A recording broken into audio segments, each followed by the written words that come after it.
Bonjour à tous et bienvenue sur le plateau de Bonjour chez vous. Je suis très heureuse de vous retrouver aujourd'hui. Notre thème du jour est Mon Dieu, mon Père. Et aujourd'hui, c'est Frank qui va nous apporter la pensée du jour.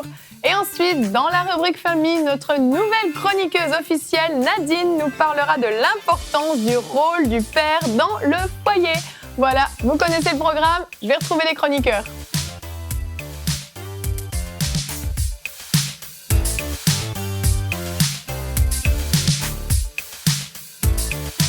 Bonjour tout le monde. Bonjour Evelyne. Ça va bien aujourd'hui? Très bien, merci. Oui, ça va, super, oui. Nadine, bienvenue parmi nous. Oui, bienvenue Nadine. Hurrah. On est vraiment bénis. Ah oui, une nouvelle chroniqueuse qui rejoint notre équipe de joyeux... Chroniqueurs, ouais, nous dirons ça.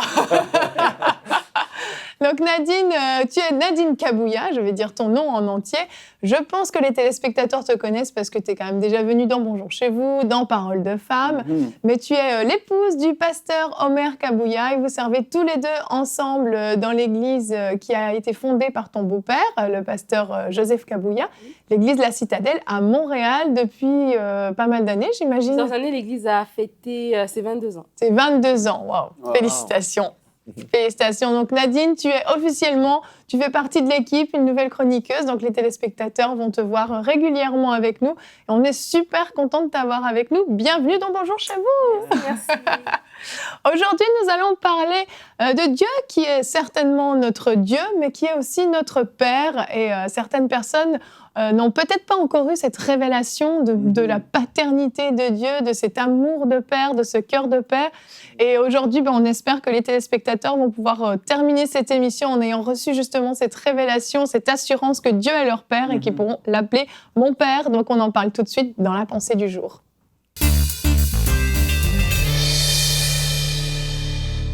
Frank, le titre de ta pensée, La révolution de Dieu à Père. Eh oui, Evelyne, parce que c'est ce qui s'est passé. Ça a été, je crois, une révolution pour les personnes qui ont entendu Jésus prier le Notre Père. Et ça, pour moi, j'aurais aimé ça, voir le visage des disciples, parce qu'ils ont dû être vraiment comme, wow, étonnés. Parce que oui, dans l'Ancien Testament, on peut voir un peu l'allusion de Dieu qui se présentait comme le Père de la nation d'Israël, mais les gens ne le percevaient pas comme leur Père un à un, pas du tout. Et puis là, Jésus a dit, voici comment vous devez prier notre Père. Et puis là, comme j'ai dit, j'aurais vraiment aimé voir leur visage parce qu'ils ont dû être vraiment étonnés. Ça a dû les bouleverser complètement. Moi, pour ma part, dans ma vie, ça a pris quelque temps avant que je réalise vraiment, si je peux dire ça comme ça, la dimension du Père, en fait. Parce que je priais à Dieu, toujours en l'appelant Dieu. Et c'est normal, Dieu est Dieu. Et on doit le respecter par rapport à qui il est, évidemment. Mais quand j'ai saisi le côté du Père, il veut vraiment être mon Père, ça a complètement tout changé dans ma vie, en fait. Et puis pourquoi ça a été comme ça, je ne sais pas. C'était juste comme ça. Il n'y avait pas eu le déclic, si je peux dire comme ça. En moi, je n'avais pas eu la révélation par rapport à ça. Maintenant, le titre de la pensée, c'est La révolution de Dieu à Père. Pourquoi je l'ai nommé comme ça? C'est qu'une des définitions que j'ai trouvées d'une révolution, ça dit une révolution est un changement, un bouleversement important et brusque dans la vie d'une nation. Et puis oui, dans la nation du peuple de Dieu, c'est ce qui est arrivé. C'est un bouleversement de comprendre cette dimension-là du Père. Jésus, évidemment, vous le savez, il est venu ici sur terre. Il est venu, premièrement, évidemment, pour donner sa vie pour le pardon des péchés de l'humanité, mais il est aussi venu nous montrer qui était Dieu. La parole nous dit qu'il était l'image du Dieu invisible. Et Hébreux, chapitre 1, le verset 3, la parole nous dit « Et qui, étant le reflet de sa gloire et l'empreinte de sa personne, en soutenant toutes choses par sa parole puissante, et ça continue. Il était le reflet de la gloire de Dieu. Il était Dieu sur terre et il est venu nous montrer, oui, quelle est la nature de Dieu, comment est-ce qu'il nous voit, c'est quoi son cœur vis-à-vis des êtres humains.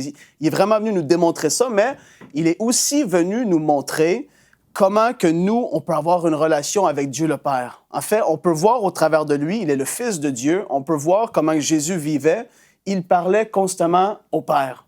Il se levait le matin, il allait prier, il priait avec le Père. Il a dit, tout ce que je fais sur terre, c'est parce que mon Père me l'a montré.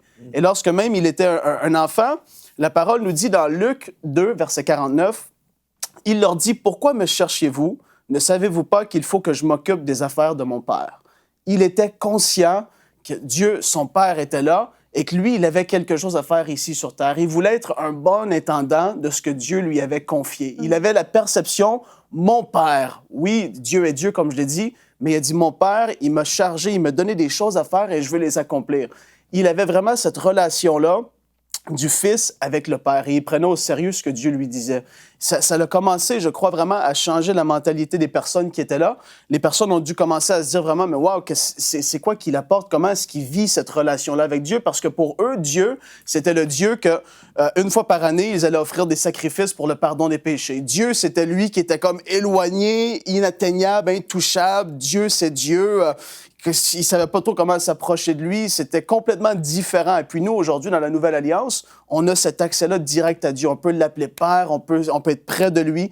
Il veut vraiment être celui, il veut devenir celui dans ta vie vers qui tu vas te tourner pour toute situation, toute circonstance. Un père, un bon père, même si tu n'en as pas eu un bon père, c'est celui vers qui tu vas pouvoir aller pleurer sur son épaule. C'est celui vers qui tu vas pouvoir lui dire tout, avoir confiance, sachant que oui, Dieu, ton Père, il va vouloir prendre soin de toi. Matthieu 6, 33, Jésus avait dit, ne vous inquiétez pas de toutes ces choses. Et après ça, les versets précédents avaient dit, votre Père qui nourrit les oiseaux, il va prendre soin de vous. Il voulait vraiment apporter la mentalité de Dieu qui est le Père. Il veut prendre soin de vous. Moi, je suis rendu un homme et mon père, il veut quand même prendre soin de moi. Il a un cœur de père vis-à-vis de moi. J'ai un bon père terrestre et j'ai cette image-là et je me dis, mais Dieu, il est encore meilleur. Il n'y a pas un père sur terre qui est parfait, mais il est le meilleur des meilleurs pères. Et quand tu dis Dieu, il veut être ton père. Comme j'ai dit, je reviens au début de la pensée, ça a dû être un bouleversement. Et pour moi, dans ma propre vie, ça a commencé à l'être quand j'ai commencé, dans mes temps de prière, à dire « Père ». Je fermais les yeux et là, je me projetais de lui et je disais « Père ». Et là, c'est comme si ça l'a changé. Le degré d'intimité était plus le même. Je parlais plus à Dieu, si je peux dire qu'il était loin. Il y a quelque chose qui s'est passé en moi, que j'ai vu Dieu différemment. J'ai commencé à le voir comme mon Père. Et puis, c'est ça qu'on veut vous transmettre comme message aujourd'hui, que vous puissiez voir Dieu comme étant votre Père, parce que c'est ce qu'il est. Si vous avez accepté Jésus dans votre vie, vous avez demandé le pardon pour tous vos péchés, vous êtes né de nouveau, vous êtes devenu un enfant de Dieu. C'est pas tout le monde qui est enfant de Dieu. Quand tu nais de nouveau, tu deviens un fils et une fille de Dieu et Dieu veut être ton Père. Il veut être celui vers qui tu vas te tourner. Il veut qu'il y ait cette proximité-là. Parce que comme je l'ai dit, je le répète, ça change tout dans une vie de prière. Ça change tout dans ta vie, en fait, parce que tu le vois comme Père. Père, tu veux mon bien. Tu veux être celui vers qui je me tourne en toutes circonstances, en toute situation. Et c'est vraiment ça, la révolution de Dieu à Père. Mais ça a changé tout pour les disciples et Jésus l'a démontré ici sur terre. Il vivait d'une façon à faire ce que son Père lui demandait de faire. C'était complètement différent. Et puis, voilà pour la révolution. Evelyne, qui a changé beaucoup de vies, je le crois, sur cette terre. Amen, amen. Oui, c'est vraiment une révolution, c'est certain. On est passé au statut de fils et de fille de Dieu à partir de ce moment-là. C'est extraordinaire. Ouais. Et nous, on vit dans ce privilège. Et sans forcément en avoir pleinement conscience souvent. Puis aujourd'hui, c'est une belle opportunité de rendre vraiment grâce à Dieu pour ce privilège d'être appelé enfant de Dieu. Et on va regarder le verset du jour qui aujourd'hui est dans 1 Jean 3 au verset 1. « Voyez combien le Père nous a aimés pour que nous puissions être appelés enfants de Dieu et nous le sommes. » Histoire de bien marteler, ouais. Oui, nous le sommes. Enfants de Dieu. C'est une grâce extraordinaire, je trouve. Absolument. Moi, j'ai eu la grâce d'avoir un bon père aussi, comme Frank. Je t'écoute parler, puis moi, j'ai grandi aussi avec son père, d'une certaine façon, parce que j'étais dans son église à partir de l'âge de 12 ans. Et puis, je peux témoigner que son père, qui est en fait mon oncle, bien, c'est un bon père aussi. Oui. Vraiment, le pasteur Daniel, c'est un homme vraiment rempli d'amour. C'est quelqu'un aussi très intègre. Je me souviens, quand je voyageais avec lui aux États-Unis, il est tellement intègre lorsqu'il passait à la douane. Et puis le douanier lui disait, est-ce que vous rapportez quelque chose? Et puis il allait déclarer même ses mouchoirs, là. Je sais pas, mais c'était comme un homme intègre, un homme qui aime le Seigneur de tout son cœur. Puis je sais, comme pour toi, c'est facile pour toi de voir notre Père Céleste comme étant un bon père parce que ton père est bon. Et c'est la même chose avec le mien. Moi, j'ai un bon père. Il a toujours été un modèle pour moi. Donc, je n'ai pas eu ce problème à m'identifier à Dieu comme étant un père. Parce que pour moi, mon père est bon, donc Dieu est bon. Et puis voilà. Mais il y a d'autres personnes, peut-être, qui ont eu un mauvais père, peut-être un père violent ou cruel. Et puis, quand on parle de Dieu comme étant notre père, eh bien là, les gens se rappellent, en tout cas, il y a d'autres images qui arrivent, là, et puis ils disent, est-ce que vraiment Dieu est mon père ou j'ai peur? J'ai pas simplement la crainte de Dieu, mais j'ai peur d'avoir une relation avec mon Dieu. Et je crois aujourd'hui, Dieu, ce qu'il veut faire, c'est changer l'image qu'on peut avoir de lui, qui est une mauvaise image, un mensonge, en fait. Donc, si on a eu un mauvais père, et aujourd'hui, Dieu veut qu'on puisse vraiment se séparer de ce mensonge qui vient de l'ennemi, en fait, et qu'on puisse aujourd'hui recevoir la révélation que notre Père céleste, peu importe le Père terrestre qu'on a pu avoir, il est différent, il est rempli d'amour, il nous aime avec un amour éternel, et puis il veut nous faire du bien. Oui, et tu parles de personnes qui ont eu justement des mauvais pères, et je crois que cette révélation de Dieu le Père amène justement les guérisons dans les cœurs, justement, qui ont été tellement blessés, tellement meurtris par un mauvais père, quand on réalise que tout à coup, en fait, on a un père au ciel, et que même à l'époque où notre père était méchant avec nous violentait, nous abusait, nous insultait, nous humiliait, on avait un père parfait au ciel qui nous aimait déjà à ce moment-là. Quand on a cette révélation-là, je crois vraiment ça guérit le cœur des gens. Et c'est pour ça qu'il ne faut pas rester borné à se dire non, moi je ne pourrais plus jamais appeler quelqu'un papa, père. Ce mot a été banni de mon vocabulaire. Il faut vraiment accepter de lever les yeux au ciel et accepter qu'on peut avoir un père qui est absolument parfait et merveilleux, qui nous aime au-delà de toute mesure, malgré justement ce mauvais modèle qu'on a eu. Il faut être capable de tirer un trait sur ce mauvais modèle de père et accepter d'ouvrir les yeux sur ce modèle parfait qu'on a au ciel, en fait. Il y a certaines églises, même où on peut aller, où on voit que les gens ont cette relation avec un Dieu éloigné. Et ce qui nous aide quand on a une relation de Dieu comme un père, c'est bien sûr la proximité. Et souvent, quand on a une relation avec Dieu comme un simple Dieu, c'est beaucoup de lois. Et j'ai réalisé que les chrétiens qui n'ont pas cette relation avec le Père sont très légalistes. C'est beaucoup ils voient Dieu comme un Dieu de loi, un Dieu de préceptes, un Dieu de commandements. Et au contraire, ceux qui l'ont comme un père, eh bien la loi n'est pas vraiment ce qui les dirige. Ils sont dirigés par l'amour. Exactement. Moi, c'est le petit changement, là, ou le grand changement, la révolution. C'est un grand changement. Moi, je l'ai vécu à peu près à 19 ans. Quand Michael, un jour, je me souviens où on était assis sur un fauteuil. Et il m'a dit, mais Jérémy, pourquoi dans tes prières, t'appelles tout le temps Dieu, l'éternel Dieu? Moi, je lui ai dit, pourquoi il me demande ça? Il me dit, mais Dieu, c'est aussi ton Père. Et en fait, ça m'a fait réfléchir. Je me suis dit, pourquoi j'appelle Dieu tout le temps éternel Dieu? Et j'ai vu dans plusieurs églises où j'ai eu l'occasion d'aller, dont une qui m'a vraiment marqué, où les gens, avant le moment de culte, ils criaient à Dieu, oh, éternel Dieu. Et en fait, Dieu avait l'air tellement loin, tellement loin, on avait besoin de crier pour pouvoir peut-être lui parler et que peut-être il nous écoute un peu. Et finalement, j'avais reçu un bon message prophétique pour les aider. Que notre communion est avec le Père et avec son Fils Jésus-Christ. Et en fait, on est constamment en communion avec notre Père dans notre cœur. Et je prie que ceux qui écoutent aujourd'hui puissent recevoir cette révélation, parce que c'est une révélation. C'est une révolution, mais avant tout, c'est une révélation. C'est vrai. La révélation du Père, parce que ça nous change nous-mêmes, en tant que fils, déjà, notre position de fils. Et peut-être que certains ne réussissent pas aussi à recevoir la révélation du Père, parce qu'ils se sentent comme des mauvais enfants. C'est vrai qu'il y a des gens qui ont eu un mauvais père, mais il y a des gens qui se perçoivent comme étant de mauvais enfants, comme s'ils ne méritaient pas d'avoir un père. Et aujourd'hui, le Seigneur veut guérir ces personnes-là, vous qui vous sentez être des mauvais enfants. Eh bien, Dieu est tellement bon, il est votre Père céleste et il veut prendre soin de vous et il vous aime d'un amour éternel. Et même, il nous dit dans sa parole à tellement de reprises que même si on s'éloignait de lui, il ne s'éloignera jamais. Amen. Même si on l'abandonnait, il resterait toujours là. Il est fidèle. C'est un bon Père céleste. Et même si on a été des mauvais enfants, on connaît cette image du Fils prodigue. C'est tellement puissant, c'est tellement glorieux. Ce Fils qui est là, qui a fait mourir son Père avant l'âge, en prenant son héritage avant le moment. Il va tout dépenser, il revient et le Père est là et déjà il est déjà plein de joie, les bras grands ouverts. Aujourd'hui, il est là pour ceux aussi qui écoutent. Vous êtes rétrogrades et vous ne marchez plus avec le Seigneur. Aujourd'hui, Dieu, il vous prend dans ses bras. Soyez remplis de son amour. Amen. Pendant que tu parlais, j'avais pratiquement les mêmes choses à cœur. Vraiment, je crois vraiment il y a des gens qui nous écoutent, qui sont sous une condamnation, justement. et qui ne peuvent pas recevoir ce Dieu d'amour, ce Père pour eux, parce que justement, ils sont sans arrêt en train de se condamner, se sentant indignes, en fait, d'avoir un Père aussi merveilleux, aussi parfait.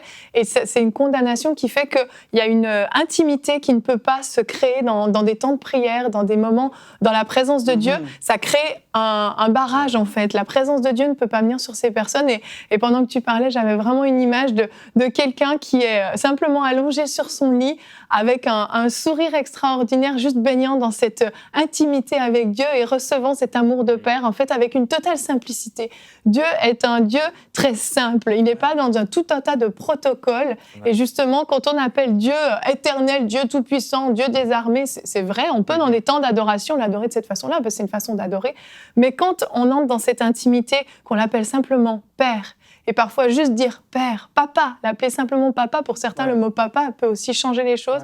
On reçoit tout à coup cette dose d'amour qui enlève toute condamnation, justement, qui libère ce poids de je ne suis pas assez ci, je ne suis pas assez ça, je n'ai pas fait assez ci, je ne suis pas digne.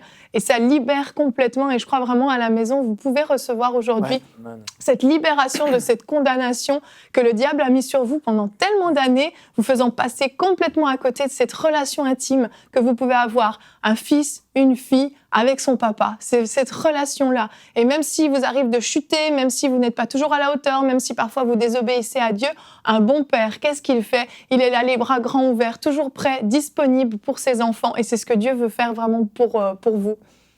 Moi, vite fait, c'est qu'est-ce que tu as dit.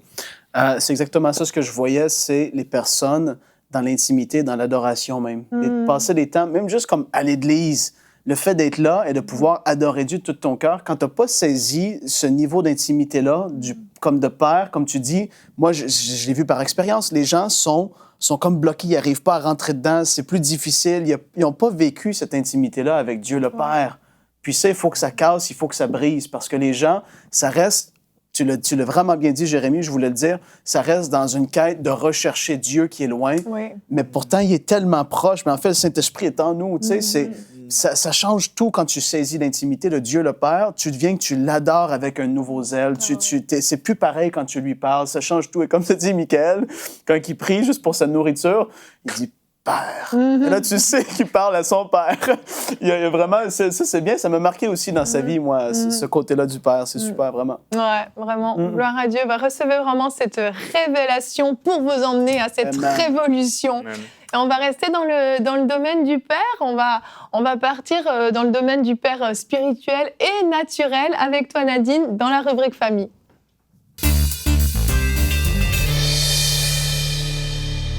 Donc Nadine, aujourd'hui tu vas nous parler de ce modèle de Père qui est tellement important qu'on puisse avoir, c'est ça? Oui, on va parler d'un père, un modèle pour la vie. Alors un père est un modèle pour une vie réussie, un père est un exemple à suivre, un père nous sert de repère. Et dans cette société, des fois, qui se demandent un père, à quoi ça sert? Et aujourd'hui, on va parler de l'importance du père. Alors, comme tu l'as dit, il y a différents types de pères. Il y a le père biologique, évidemment, notre géniteur, celui qui a été la source de notre création. Il y a le père spirituel. Il y a c'est Paul qui dit de Timothée, mon fils légitime en la foi. Il y a le père d'un mouvement, d'une nation. On parle d'Abraham Lincoln, qui était le père vraiment de la nation américaine. Il y a le père d'un mouvement aussi. Par exemple, ici au Québec, on a le régime d'assurance maladie. Le père de ce mouvement, Claude Castonguay, c'est la personne qui a pensé à ça et qui a tout fait pour le mettre en place. Donc, un père, c'est une source. Un père peut désigner beaucoup de choses. Mais aujourd'hui, nous allons parler du père dans le cadre de la famille.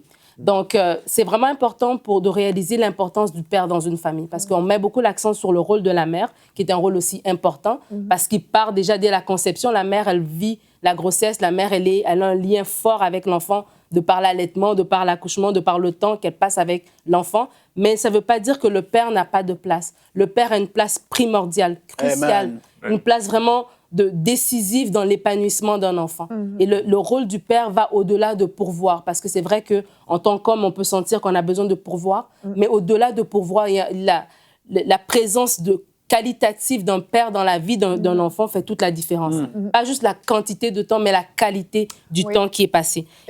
c'est important, excuse-moi de te couper, c'est important parce que je crois qu'il y a des personnes qui sont restées dans cette vieille école un peu justement du père qui pourvoit. Parce qu'à l'époque, la femme ne travaillait pas, l'homme travaille et son job, sa fonction première, c'était de pourvoir aux besoins financiers de la famille. Il doit y avoir toujours de la nourriture sur la table et il doit y avoir de l'argent dans le compte bancaire. Et pendant des années, ça a été ça. Et là, on entre dans une nouvelle ère où la femme ramène de l'argent aussi, etc.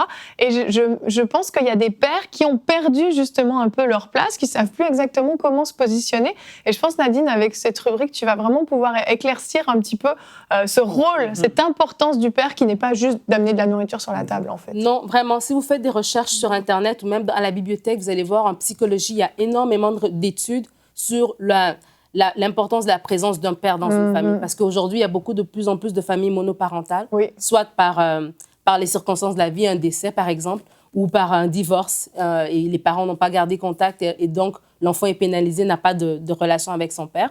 Ou encore des pères qui sont présents, qui sont bien vivants, mais parce qu'ils travaillent beaucoup, parce qu'ils minimisent un peu leur rôle dans la vie quotidienne, ils sont tout simplement absents de la vie de leur enfant. Alors, quelques conséquences du manque de père dans la vie d'un enfant, on parle d'une faible estime de soi chez l'enfant.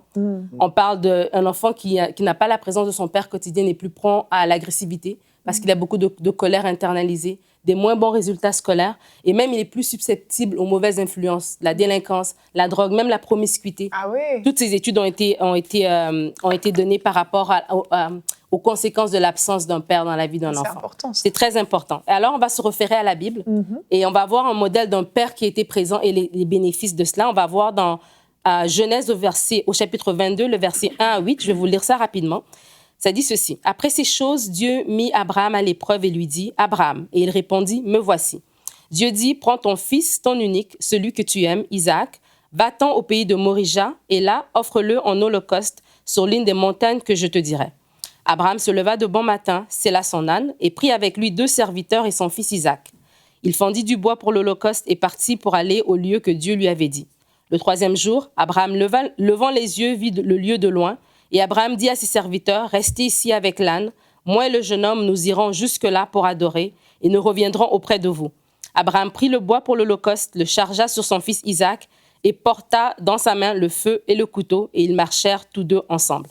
Alors Isaac parlant à Abraham dit, « Mon père. » Et il répondit, « Me voici mon fils. » Isaac reprit, « Voici le feu et le bois, mais où est l'agneau pour l'holocauste ?» Abraham répondit, « Mon fils, Dieu se pourvra lui-même de l'agneau pour l'holocauste. » Et ils marchèrent tous 2 ensemble. Abraham et Isaac, c'est une belle relation d'un modèle d'un bon père. Et que, messieurs, je vous invite vraiment à repasser à travers ce texte et méditer cela. On voit ici, déjà la Bible dit dans Proverbe 17:6 que les enfants des enfants sont la couronne des vieillards et les pères sont la gloire de leurs enfants. Abraham est un modèle dans sa relation verticale avec Dieu. On dit qu'il a une bonne relation avec Dieu, il obéit à Dieu. Dieu lui parle et tout de suite, de bon matin, il se lève. Abraham est un adorateur. Et en tant que père, on doit aussi être modèle dans notre service à l'Église. Ce n'est pas juste dans le travail que nous faisons du lundi au vendredi, mais comment nous servons. Est-ce que dans l'Église, est-ce que pendant le temps de louange, d'adoration, est-ce que nous levons les mains? Ou des fois, dans l'Église, vous allez voir que les femmes ont les mains levées, mais les hommes sont plus réservés. Mais apprendre que oui, mon fils, un homme aussi adore aussi le Seigneur. Abraham a confiance en Dieu. Il dit, Dieu va se pourvoir. Et en tant qu'homme aussi, nos enfants nous regardent. Comment est-ce que nous réagissons face aux pressions de la vie? Comment nous réagissons dans des temps de crise dans la maison? Les enfants observent tous ces genres de choses. Et non seulement il est un modèle dans sa relation verticale, mais aussi dans sa relation horizontale. Donc, ça veut dire qu'il ne suffit pas de bien paraître à l'extérieur. C'est notre quotidien qui témoigne vraiment de notre caractère. Ce n'est pas les gens de l'extérieur, c'est les gens de la maison. Et Abraham a une relation avec son fils. La Bible dit qu'ils marchaient ensemble pour aller pour aller faire l'offrande. Donc, malgré la différence d'âge, il y avait une proximité. Abraham avait 100 ans quand Isaac est né. Il y avait une différence d'âge qu'il aurait pu dire, je ne peux pas avoir une relation avec lui, mais il a fait l'effort d'établir une relation avec ce jeune homme. Ah, je n'avais jamais pensé à ça. C'est vrai? La différence d'âge était énorme. Hein? Énorme. Oui. Ouais, il avait fait l'effort. Abraham était un instructeur aussi, parce qu'il ne laisse pas juste l'instruction à la femme. Des fois, les hommes, on va laisser l'instruction à la maman, mais Abraham avait montré à Isaac comment donner l'offrande, parce qu'Isaac a dit, mais il y a le bois, il y a le feu, mais il manque l'agneau. Donc, Isaac était au courant de la foi de son père, mais il savait aussi comment faire les choses. Et moi, je le vois, mes enfants, mes garçons, on a 2 garçons, et le dimanche, avec leur papa, ils sont assez grands, maintenant, ils ont 10 et 12 ans.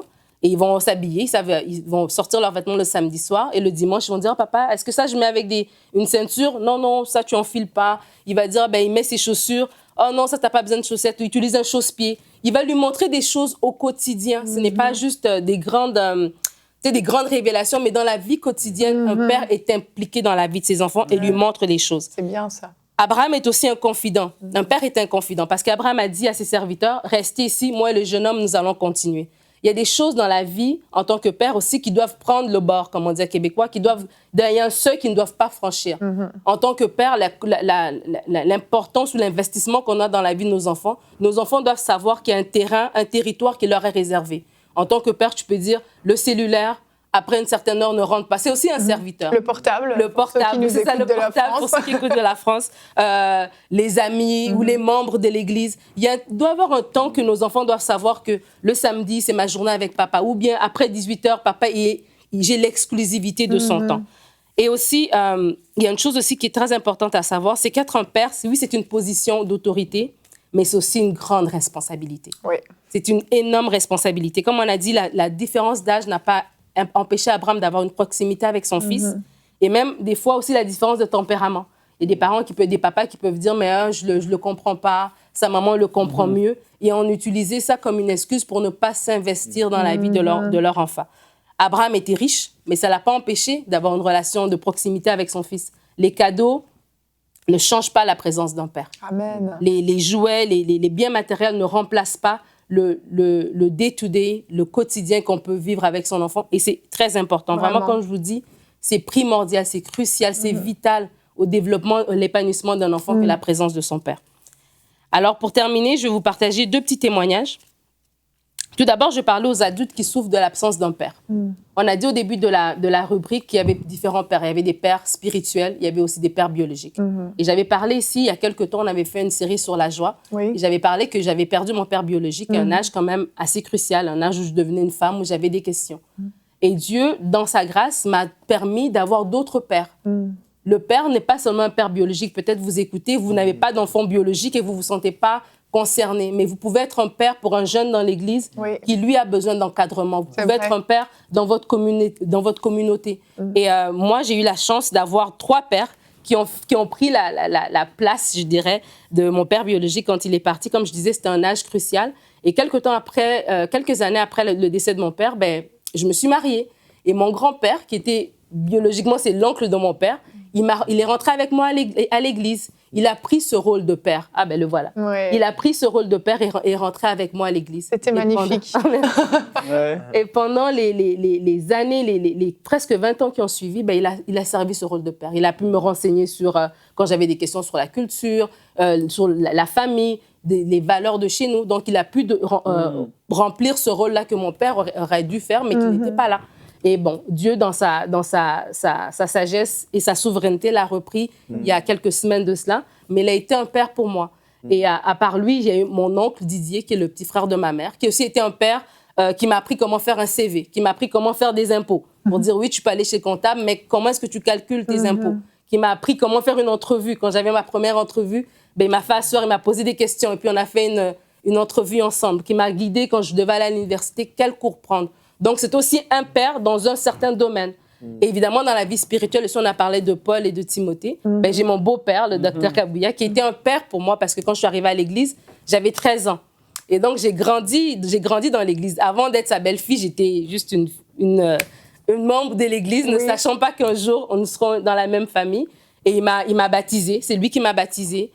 Il m'a appris les rudiments de la foi, la doctrine. C'est avec lui que je l'ai fait. Jusqu'à aujourd'hui, quand je dois prêcher, on se parle, puis j'apporte mes points. Ma première prédication, c'est lui qui m'a aidée à la monter. Et je me rappelle toujours, j'étais crispée, je tenais le papier comme si c'était une bouée de sauvetage. Et là, il était au fond de la salle, puis il me faisait « Ouais, c'est bon. » Ah, wow. Et il est un père pour moi. Donc, c'est de dire que même si vous n'avez pas eu un père, ne vous braquez pas en disant que ça ne s'applique pas à moi, je n'ai pas de père. Regardez ma prière, vraiment que le Seigneur ouvre vos yeux pour voir autour de vous qui peut remplir ce rôle. Est-ce un pasteur? Est-ce un ami de la famille? Est-ce un prof d'école? Il y a quelqu'un qui peut vraiment vous aider à ce niveau-là. Et pour terminer, comme j'ai dit, j'ai grandi sans père et des fois on se sent désemparé. Mais le Seigneur dit dans Ésaïe 49, verset 15, Une femme oublie-t-elle l'enfant qu'elle allait? N'a-t-elle pas pitié du fruit de ses entrailles? Quand elle l'oublierait, moi, je ne t'oublierai point. Amen. Et ce verset m'a porté pendant des années. Ouais. Et si vous souffrez de l'absence d'un père, sachez que Dieu, c'est le meilleur des papas. Ouais. Amen. Amen. Quelle belle rubrique, Nadine. Merci. Je vais revenir un tout petit peu au début de ta rubrique par rapport à ces conséquences de l'absence d'un père qui sont visibles vraiment. Et puis, on pense tous peut-être à des choses qu'on a pu voir à la télévision, aux informations, dans des cités ou dans différents endroits, la délinquance qui grossit. Et on se dit, mais souvent... Mais où est leur père? On voit ces jeunes qui traînent dans la rue jusqu'à point d'heure, etc. Où est leur papa? Où est leur papa pour leur inculquer la vie, en fait, pour en faire d'eux des hommes sur qui on pourra compter, pour leur enseigner à devenir justement des pères? Je ne sais pas ce que vous en pensez. Et j'ai beaucoup apprécié votre pensée ou votre enseignement parce que ça me faisait penser aussi à mes 2 petites nièces. Oui. Qui n'ont pas de papa. C'est vrai. Et puis moi, j'étais, je pense, le premier monsieur à les tenir et les prendre dans mes bras. Et je sais, je ne suis pas leur père, mais je peux remplir un certain rôle dans leur vie. Puis je trouve ça bien parce que c'est vrai, peut-être aujourd'hui, il y a des frères qui sont là, qui réalisent qu'il y a des enfants dans leur église locale qui n'ont pas de père. Et puis, ils peuvent aussi répondre à l'appel de Dieu. C'est dans la prière. Je crois que Dieu va nous travailler puis nous donner un fardeau pour certains enfants. Mais je crois que, oui, on ne devrait pas juste comme se laisser comme décourager et dire « Ah, je n'ai pas de père » ou peut-être même une épouse ou une femme qui a perdu son mari, peut-être elle est totalement comme défaite ou détruite en disant « Ben là, mes enfants ont perdu leur père ». Bon, il y a une certaine réalité, mais aussi Dieu peut pourvoir aussi. Et dans mon cas, moi, j'aime mes 2 petites nièces et puis je suis présent dans leur vie quand même. J'aimerais ça être encore plus, mais on a une vie aussi, hein, enseigne-moi qui est là. C'est ça. mais en fait, je trouve ça bien aussi de voir la proximité qu'on peut avoir, même avec des enfants qui ne sont pas nos enfants biologiques.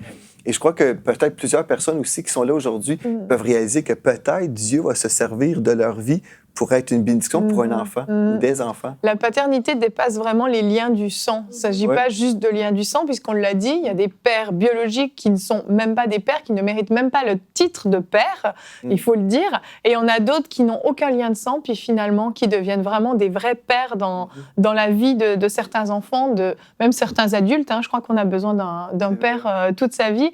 Vous, Frank, Jérémy, vous êtes des pères. Ça vous parle, cette rubrique? Oui. C'est très bon. Vas-y, Jérémy, élabore.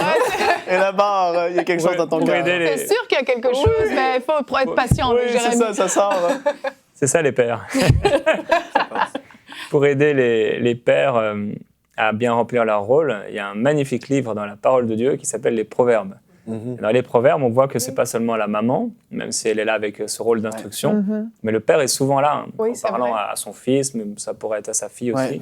Mon fils n'oublie pas mes préceptes, etc. Bon, c'est également la femme parle aussi. Et c'est un grand rôle à jouer de père, effectivement, tu en as parlé, c'est l'instruction. C'est l'instruction au quotidien, être présent. Et juste pendant que tu parlais, je ressentais un peu aussi qu'il y a des mamans qui sont en train d'écouter et qui ont commencé à dire à leur papa d'écouter. Regarde, tu vois, c'est ce que je t'avais dit, tu fais pas bien, tu remplis pas bien ton rôle. Et on peut pas forcer un père à devenir père, en fait. C'est vrai. Pour les femmes qui écoutent et qui ressentent que le mari ne tient pas son rôle ou sa position, ça va pas être à force de condamnation ou c'est ça, ou de mettre un poids sur lui qui va se sentir devenir père ou que ça va l'aider à devenir un père. Je crois que c'est vraiment la prière. Vraiment. La prière, notre remède, c'est de pouvoir prier pour lui, pour que Dieu lui donne aussi une révélation de son identité de père, parce qu'on n'est pas forcément avec ça. Et pour vous, mesdames, parce que c'est vraiment une parole de connaissance pour plusieurs, qui êtes dans ce problème-là, vous vous sentez un peu seul à la maison, vous dites, moi, je suis là, mais mon mari n'est pas là ou il n'est pas là présent dans la vie de mes enfants comme je le voudrais, priez pour lui. Vraiment, priez pour lui parce que la prière change les choses. Et avec un bon cœur et parfois des bons conseils apportés au bon moment, ça va l'éclairer aussi. Des fois, les pères ou les hommes sont plus lents parfois, il y a une démonstration. C'est toi qui le dis. Il y a une démonstration. Mais par contre, quand on prend des décisions, normalement, c'est profond, c'est solide. Je pense une chose aussi importante, c'est qu'une femme qui est dans cette situation-là, bien lorsqu'elle voit son mari être vraiment un bon père, elle peut célébrer cette chose qu'elle voit là. Elle dit « Ah, wow, mon mari, t'es donc merveilleux. » Peu importe. Mais moi, j'ai vu le contraire aussi. Dans certains cas, j'ai vu une femme dénigrer son mari, déshonorer son mari devant les enfants et devant mon épouse et moi. Donc, on est en visite, puis elle disait « Ah, il sera jamais un leader, tu vois, il prend pas sa place comme mari. » Je me disais, bien, c'est à cause de toi en partie, parce que tu es en train de le déshonorer. Donc, comment est-ce qu'il va vraiment s'affirmer comme père quand tu le dénigres? Donc, un mari veut être honoré. C'est biblique. Hein? La femme recherche l'amour, premièrement, et le mari, bien, la Bible nous dit, femme, respectez votre mari. Donc, je crois aussi que la femme veut être respectée et le mari veut être aimé aussi. Mais vraiment, le besoin numéro 1 chez l'homme, c'est le sentiment d'être respecté. Donc, si la femme respecte son mari et lorsqu'elle voit une certaine victoire, puis elle dit, ah, merci Seigneur, ou ah, merci mon mari d'avoir fait telle ou telle chose, bien là, elle est en train de contribuer vraiment à la multiplication de ces bonnes occasions-là. Et moi, personnellement, Annabelle m'aide à être un bon père. Bon, je suis bon, etc. Mais c'est vrai qu'elle m'a souvent aidé par ses conseils, par ses paroles, en me faisant comprendre des choses auxquelles je n'aurais jamais pensé.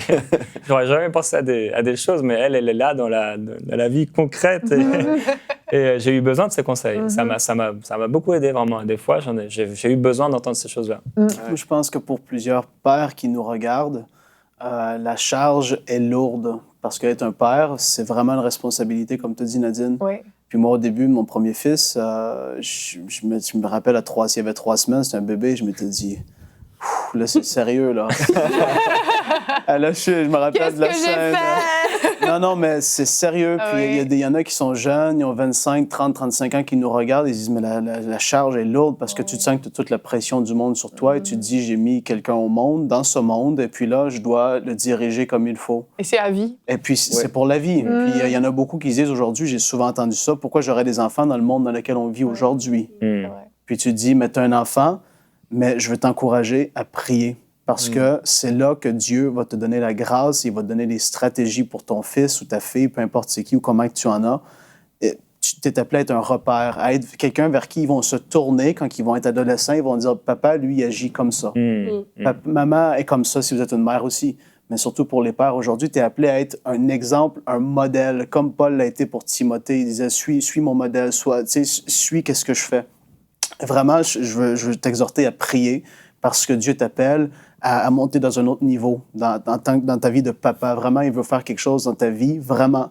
Puis vraiment, reçois les paroles aujourd'hui. Sois pas écrasé, sois pas accablé par toutes les pensées qui peuvent être là, parce que oui, c'est une charge d'être un père, mais c'est une joie et c'est vraiment une grâce. Il y en a beaucoup qui voudraient l'être, qui sont pas capables pour X raison, mais prends ça au sérieux, puis sois pas écrasé. Vraiment, prie et Dieu va vraiment t'éclairer, je le crois. Je crois qu'une des choses que les enfants veulent vraiment aussi, c'est juste l'écoute. Des fois, je peux être dans le salon avec une de mes filles et puis ils vont me raconter leur journée puis me raconter plein d'histoires. Surtout Félicité, ma plus jeune, elle aime parler et puis elle me raconte plein de choses. Puis juste écouter, on n'est pas obligé de rien dire, on peut juste écouter. Puis le fait d'être reçu, bien, les enfants se sentent aimés aussi. Oui, c'est ça. Exactement. C'est tellement important. Ça. Une présence qui est rassurante. Un père, je crois, pour les enfants, ça rassure de savoir que mon papa est là. Si j'en ai besoin, il est là, il est disponible. Et je pense que ça peut vraiment libérer certains enfants de stress, d'angoisse. Peut-être des enfants qui vivent beaucoup d'angoisse, qui sont très, très angoissés, très stressés. Mais je crois que juste de savoir que leur père est là en cas de besoin, c'est tellement rassurant en fait, pour un enfant. Alléluia. T'es touché, Frank? Non. Je trouve ça cool parce que c'est vrai que ce qu'elle dit, je trouve ça bien. Moi, des fois, mon père, on s'est rapproché surtout... quand en vieillissant, il était là, mon père aussi, tout ça, mais je trouve ça super d'avoir un père, comme tu dis, c'est vraiment ça, comme tu dis, c'est comme rassurant, c'est un père, il y a vraiment un beau rôle à avoir dans sa vie. Oui, vraiment. C'est super. Vraiment. Donc, vous qui êtes père, qui nous écoutez, je pense que vous avez entendu plein de choses et puis peut-être que vous vous dites, oh là là, mais je me sens tellement pas à la hauteur, mais ne laissez pas la condamnation venir sur vous. Dieu, lorsqu'il vous a fait la grâce d'être père, il vous a aussi donné l'équipement nécessaire pour être un bon père. Donc, faites confiance à Dieu. Il a mis en vous tout ce qu'il fallait. C'est peut-être pas encore pleinement manifesté, mais en vous, vous avez tout ce qu'il faut pour être ce bon père pour vos enfants. Gloire à Dieu. Merci Nadine pour cette rubrique. Merci à vous tous pour cette belle émission. Et nous allons nous retrouver demain. Demain, nous parlerons de la réussite de ton projet ne dépend pas que de Dieu. Nous verrons que nous avons aussi notre rôle à jouer et nous aurons la rubrique Conseil du coach avec toi, Jérémy. Tu donneras donc des conseils, les 12 étapes d'un livre réussi. Donc, amis, auteurs, écrivains ou futurs écrivains, ne manquez pas cette émission. Merci de nous avoir suivis et bonjour chez vous.